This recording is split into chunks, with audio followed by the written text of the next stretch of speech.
ito guys, magluto po tayo ng beef asado. So ito yung beef. Kailangan muna nating lutuin siya no una kasi beef yan. So nilagay ko dito yung soy sauce, oyster sauce, and tomato paste. Okay, so tingnan natin mamaya ang result. At ngayon, nilalagay na natin tong bagu beans, no? Haluin lang.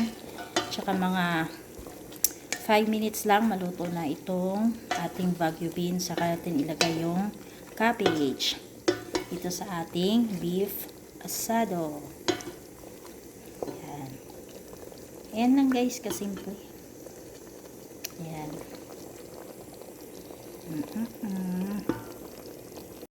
So, ito na siya guys, no? Medyo, ano na siya, half cook. So, isusunod na natin ang cabbage para naman hindi siya magiging overcook.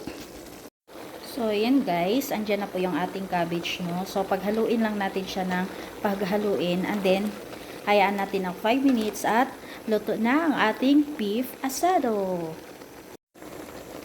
So, ito guys, luto na ang ating beef asado. Ayan yung beef. No, tender yan ha. Kakain na ako maya-maya. Thank you for watching.